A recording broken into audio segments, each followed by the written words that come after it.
Hey there everybody, it's Eternal Snowman here, and as promised, I am going to be doing a video that is going to be looking at um, my VGC experience and giving a Smogon's perspective on VGC and basically my journey since the beginning of, or like since a couple months ago of VGC, and basically how I think that the format is and what I like about it, what I don't like about it, and all the tournaments I went to, basically. So, I started this year, or I've had some interest in VGC, like a passing interest in VGC for a while. I wanted to do some stuff last year, but I didn't really have any opportunity to, basically just because there's no tournaments. But when I got to UCSD, or my school in San Diego, my college at UCSD, there is a sizable portion of VGC players, and I had the option to go to some tournaments. So the first tournament I went to was like right basically at the start of school, and it was a PC, or I actually don't know what it stands for. Pokemon, I don't know. But anyway, it's basically like a weekly local tour tournament, and I just put together a team from in-game centered around Scarf Kyogre. Basically, at the beginning, my first impressions of the tier, or well, okay, if you don't know that much about VGC is basically a yearly thing, or it has like a yearly circuit basically, where you can gather points from different tournaments, and the tournaments have a universal rule set. So in this year, 2019, there's actually three different formats, which are segmented into like thirds of the year. So the first third of the year is Sun Series, then the next third is a Moon Series, and the last is Ultra Series. So Sun Series is based, or like all of them are basically like a normal VGC format, which means they have to be a Pokemon gotten in the current generation, so Gen 7 Pokemon. This means that certain Pokemon wouldn't be able to get event moves. An example of this would be like Weather Ball Raikou, for example, because you wouldn't be able to get a Raikou that has Weather Ball in Gen 7. So you have to have a bred Pokemon from Gen 7, or like caught in Gen 7 rather. And then there in VGC, normally there's these Pokemon that are called restricted. So in all formats, event Pokemon are always banned. So Pokemon like Mew, Celebi, Jirachi, Genesect, those type of Pokemon are always banned, no matter what format. However, occasionally they do this thing where they unban restricted Pokemon. So restricted Pokemon are all of the cover legendaries, stuff like Dialga, stuff like Giratina, stuff like Lugia, those kind of Pokemon. But they're normally banned in most formats. However, some formats recently they have done that have unbanned them. For example, 2016 had that, and then this year, 2019, has it as well. So it's basically just a format where you are allowed to have 2 restricteds on your team. And some legendaries are not restricted at all. So Pokemon like Articuno or Tapu Lele and that kind of stuff are not considered restricted at all. So basically, this format has 2 restricted Pokemon. You're allowed to have 2 restricted Pokemon on your team. And then VGC is a bring 6, choose 4 doubles format. That's standard, level 50, all that good stuff. With that in mind, there were some restrictions. So in Sun Series, there is no Z moves, no Megas, no Red Orb, Blue Orb, and on the vein of no Megas, that also means Rayquaza can't have Dragon Ascent. Now, that means that instantly I thought Scarf Kyogre would be insane, Xerneas would be insane. So those 2 Pokemon are the big 2 Pokemon to watch out for in this format.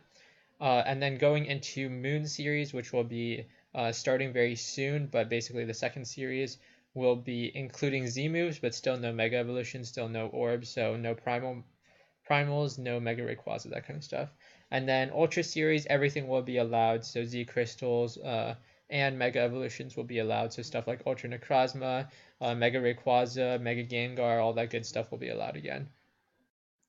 So, when I first approached making this team, I went around Scarf Kyogre and then built around that. So stuff like I had Pelipper on my team because it answers Groudon quite well, and I thought this would be quite a Weather War centric type of meta. And then I have Tapu Lele for Fake Out, Kartana as Tailwind support, and then Mewtwo as a strong breaker as a second restricted, and then Tyranitar to answer some potential Trick Room teams. And going into that PC, I did okay. I think I went 3-3 in that PC, which didn't make top 8, which is cut basically. And I lost to some other teams because I had some decent flaws in my teams. For example, one of the things was that because I built put together the team so quickly, I only had like 5 days to put together the team, and I couldn't get my Tyranitar to level 100, so it wasn't actually max speed, which ended up mattering in one of the matches. Um, and some of the sets were like kind of suboptimal. I thought the AV Tapu Lele probably could have been better. Um, but yeah, so basically, I didn't do the best, but I did okay. And then after that, I started getting into the community of VGC, or sorry, the community at my college. I think one of the biggest appeals to VGC, in my opinion, is the community aspect. Now, of course, there is on Smogon like a lot of community, and I mean, I have my own personal Discord chat that I'm really close with all my friends and stuff. But I think meeting people in real life and having conversations about Pokemon is definitely something that is very different about VGC, and I think that's a huge appeal, at least for me, because I love being able to have this community and talking with other people about this stuff, that about stuff I really like Pokemon, and you don't get this opportunity that a lot of people wouldn't necessarily. Um, a lot of people don't really get this opportunity when just playing Showdown and stuff like that. So, I mean, it's great. I love that aspect of VGC. I think it's absolutely fantastic, and one of the things that really drew me in and like kept me interested in VGC past just the first like tournament.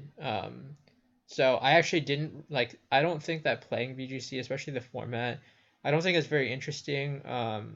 Like extremely interesting. I mean, like if I could, I would rather play like OU. I would rather play like Ubers or doubles OU or all these other things where I feel like the metagame is more balanced and there's more dynamic interest, and I think that there's different things that can be done outside of just play within the constricts of the format. So something that the issue with VGC is that basically because it's only a yearly rotational format, they don't really try to balance things.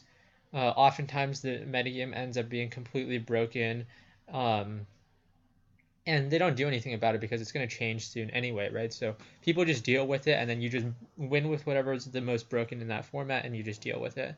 It's a very different approach from like the Smogon metagames that are trying to create a longevity for the tier. So in doubles, they would try to make stuff that are, or like in basically all the tiers, they'll try to do things that will end up being better for the tier in the long run. But VGC doesn't really have that kind of stuff. And like it's not the worst because like in the end, the VGC format is always changing. So like even if you don't really like the format now, you can probably like it in a few months or a few years or whatever, or like in a year, whatever. So it's not the worst. But the in game or like the tournament aspect is amazing. I ended up then going to the next PC and I made top cut, which top cut just basically means top 8. So VGC tournaments are held in Swiss formats. So Swiss just means that it's like a round robin where you play a bunch of different rounds.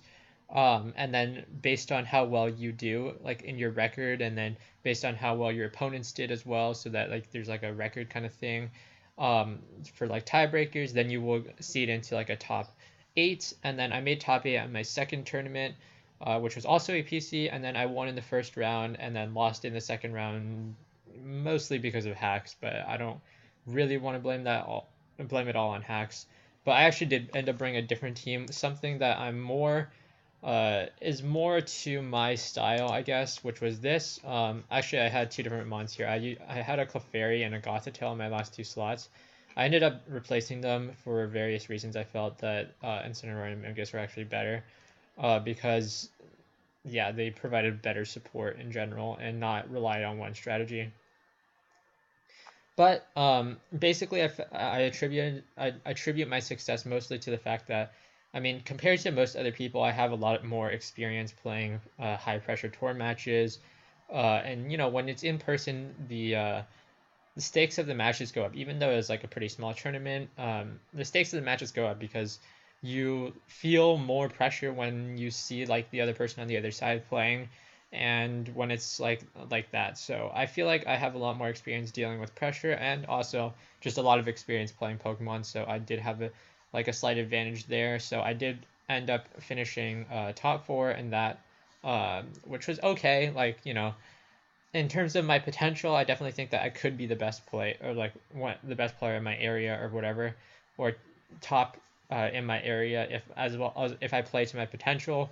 I mean, the thing is that when you're so used to Showdown, it definitely does take a little bit to adjust because there are different mechanics to it. So like the timer is different. You can't calc things, which is very important because I don't feel very secure playing on the DS because of the lack of calculations. Sometimes there are plays that I can't make because I'm not informed enough about the calcs to know, which is very unfortunate. But like at the same time, this is part of the difference about VGC. Now, probably the most glaring part, which I really don't like about VGC, which doesn't have anything to do with this format or whatever, the most glaring part is that you can only use one team. Now, myself, I am someone who really loves the team building aspect of Pokemon, and I think that's one of the things that really draws me into Pokemon, as well as other things like if you may know, I'm big into card games, for example, because I love deck building as well. And that's because I really like the aspect of having your own creative freedoms that come from before even the match begins.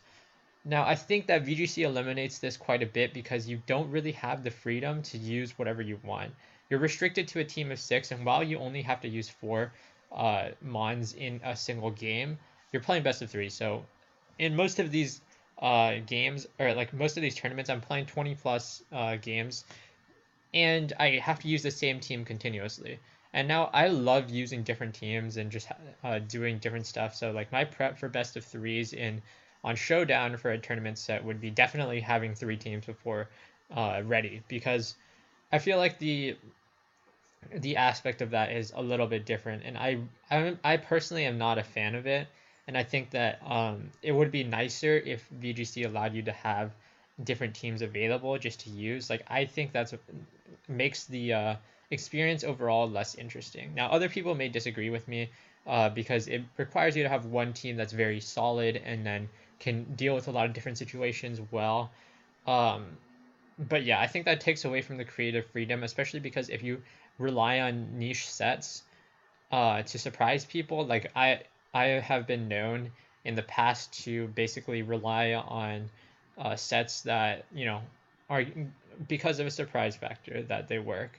But if you rely on these and then you do well in the tournament, then like word will spread. So like if I go 5-0 or like if I go 6-0 in all my games, and then I go get seeded into the tournament, like the top 8, and then everyone, like the person I'm going to play against is definitely going to know what I'm running. So then um, the like surprise factor is completely eliminated with that, which is really unfortunate because I think that part of it is really bad. So I ended up getting top 4 at that tournament and picking up some CP. Now, the thing about these smaller tournaments is basically that if you do well enough, then you'll get CP, which basically is, I believe it stands for championship points, but it's basically a thing that you can earn to eventually get yourself to Worlds. So if you get enough CP, then you'll get a ticket to Worlds, basically, like an invitation to Worlds. And that would technically be the eventual goal, although it would be very, very difficult for me to do that because it would require me to basically win an event to even be possible, because I don't really have all the time to go to a bunch of events to be able to do that. But that's fine. So then moving on, the next big tournament that I participated in was actually the International Challenge, which is not like a real tournament. It's like an online tournament, which basically was just play a bunch of ladder battles and see how well you do. Now at this point I had changed my team, so instead of it, I used to have Clefairy Goth, but I felt like Clefairy could have been replaced better, so I used Amoonguss instead of Clefairy, and then still brought Gothitelle. Gothitelle didn't end up being that useful, that's why I replaced it with Incineroar. But basically that tournament, like I got kind of frustrated because I got lucked pretty hard during that tournament. I mean, I'm running Stone Edge and Focus Blast on some important mons, like Stone Edge on this Groudon, Focus Blast on Zern, Stone Edge on Bulu, and quite a few of the times I lost games to like pretty high rated players, meaning I would have gotten a lot of points from them because of those misses, but it's fine. Overall, it was like, it was just your classic ladder experience where you get frustrated about like these games or whatever. I don't think there was anything too special about it, but just like, it's about the experience of playing on the DS. It's different. Um, it's definitely not the same as a tournament setting because you don't feel the same pressure. And I was kind of just like lax when doing it. So yeah, I probably could have done better if I focused up and played better, but that's not like the end of the world. Now, moving on, I believe that the next thing that happened, which was absolutely great, was the regional. So I went to Anaheim Regional. It's actually this team, exactly, basically, this team. And Anaheim was, like I've said before, I think a lot of the appeal of VGC for me was the in-person aspect of it because I've been playing competitive Pokemon for like 6 years at a high level for like 3 years now or so, like high level for 2-3 years now. So I this isn't like new stuff to be able to play competitive Pokemon at a pretty high level. What is new is the fact that I can play in person and have this type of experience going to an event venue, going to like seeing my opponent face to face.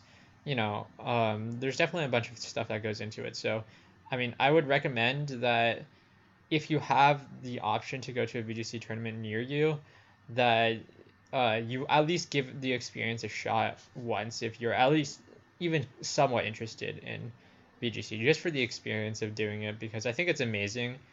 Obviously, it's not available to everyone. It is not that easy, and it's kind of expensive. Like, I think the tournament berth was $40, but I could have made that money back easily if I just won the tournament, or like, I mean, got top 8.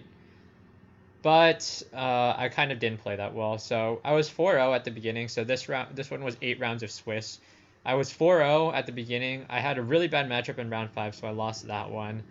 And then in round 6, I didn't play that well, and I got kind of nervous because my DS was running out of battery, which kind of sucks. And then I misplayed at the end because of that, and lost that one. And then round 7, I misplayed in game 3 quite a bit, and then I lost that one as well. So, which is kind of, or actually very unfortunate because I actually was doing quite well. I ended up 5-3, which meant I got some CP, quite a bit actually, got 60 CP. So it's not bad, but it definitely could have gone better. I wish it could have gone better at least. And yeah, it was a little bit unfortunate I didn't do a little bit better, but there's like a couple of mistakes I made. Well, first is I didn't charge my DS after every round. I should have just done that, so I wasn't worried about like my DS running out of battery. I definitely think I could have won my round 6 set if I just played a little slower and thought it through. And then my round, I should have also, another thing I completely forgot to do was, if you notice, my Bulu is actually highly trained in speed. Well, that's actually not intentional. It's meant to be a lot bulkier, but I just forgot to EV train it correctly, and so I went into it with high speed Bulu. It did help me in one round, but it severely hurt me in like subsequent rounds, and that was very unfortunate. So what's the takeaway for me from VGC? So first off, I think in general, if you're just looking at VGC in terms of the format, I think VGC is a terrible format. I think as a tier, it's terrible. I would put it like in terms of rating all the relevant Sun and Moon tiers. Like, I would say right now UU is my favorite tier. Then it's like NU, LC, Ubers, that, and then OU and RU are like right there as well. And doubles OU, I think they're all great tiers. I mean, although my least favorite tiers are like RU and PU and that kind of stuff, I mean, I still think they're fun tiers for the most part. Like, I would definitely choose to play them over VGC easily. So if you're just looking at it from the aspect of the tier, I think the tier is borderline terrible, borderline unplayable. But I'm definitely not playing VGC for that purpose. Like, I mean, I barely play the tier. I basically only just show up to the tournaments and play it, so it's basically for fun. And I mean, I could be practicing and doing better, blah blah blah blah, whatever. But like the part of it that's really fun is the community aspect of it, and the in-person thing is like going to a real events is basically the draw, and I think it's really interesting and fun, and I definitely a new experience for me and something that I'm like looking forward to more and more because I think going to in-person events is just very fun. Um, I mean, yeah, some people may think it's stressful, and sometimes it's a little weird because your opponent is being like completely tilted and just raging at you, and it's just like sometimes they have a lack of sportsmanship, but it's not like something that will like completely hinder you from enjoying the event because there's a lot of nice people there too. So I definitely met some people there who were just extremely nice people that were pleasant to battle and pleasant to just hang around. And obviously I was going with some friends, like my friends at the club UCSD, and they were all amazing as well, and just that's the big reason why I got into VGC in the first place, because like if it wasn't for the community, I definitely would have just left after the first tournament. The like the actual aspect of playing the game is just not that fun compared to um, like playing OU or playing other tiers, just because well I'll narrow it down to basically two reasons. One is the format is bad. I think it's too centralizing and has too many issues. I'm specifically talking about VGC 2019. And then like Pokemon like Xerneas and Kyogre are just so oppressive that it's hard for you to really have fun and have creative freedom. But the worst offender to me is the fact that you cannot change teams throughout a tournament, which is basically a huge limiter on creative freedom. Now, to VGC's credit, the two things that I do really like about VGC outside of or like inside the game is the first is that you have to obtain all your mons, obtaining all your mons. So I mean, I know there's a lot of people out there who just hack for them, but personally I have found it extremely enjoyable to breed my own mons and then go to a tournament where I can show or like where my mons that I've bred succeed. So that's really fun to me because it shows me that I like my effort is paying off. I know like even though technically you can just do other things to get the mons or like trade for them, whatever, but I had a lot of fun personally getting the mons. Like I mean, I love that aspect of just breeding. If it's like a small scale thing to just breed for a couple mons and work towards a team. That kind of stuff you never see on Showdown. I mean, I would never be able to do that on Showdown, but like I feel like because of the like how long I've been spending playing competitive Pokemon, I mean how much I just love Pokemon in general. This is something that I found really amazing. And the other thing that I like the in-game aspect of is that you have to like really know your calcs and that kind of stuff. I definitely felt like a different level or a different type of pressure and stress kind of from playing these games because it wasn't just about it's not just about oh is this the right play. You just have to make educated guesses about how much damage does this do, how much like speed tiers and blah blah blah and blah blah, and you like don't have the extra benefit. Like you have to just figure it out yourself on the fly. So you can't like do like you have to find aspects of the game like notice stuff like when like which abilities go off first so that you know what mons are faster than which, or that kind of stuff, which is like more interesting. I think it's intricate and like it provides a different aspect of the game that isn't necessarily always there in normal Pokemon. So or like on I'll say when I say normal Pokemon I really mean Showdown. So moving forward for me, I'm definitely going to be, or I'm going to go to Dallas regionals, just because my school is actually sponsoring me slash paying for my trip to go there, and hopefully I do well there. But I mean, I don't know how much further I'm going to be going into VGC. It is the biggest issue for VGC is that it's quite expensive to be able to actually participate.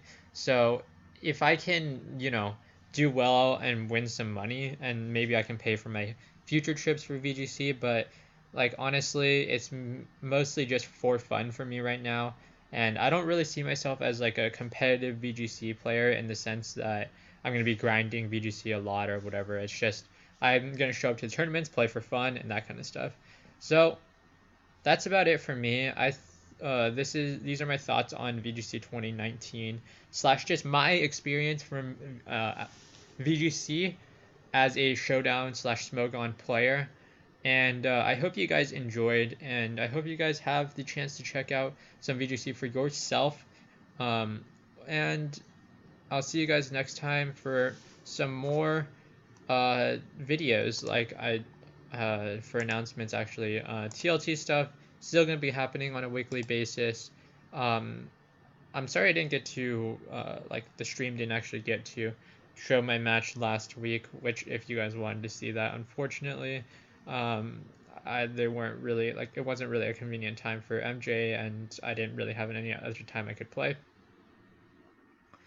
And moving forward, it's likely that I'm probably going to be putting out another video about other stuff soon-ish, maybe. There's been a couple projects I've been working on that I may want to make a video about, so just keep an eye out for that, and I'll see you guys in the next video.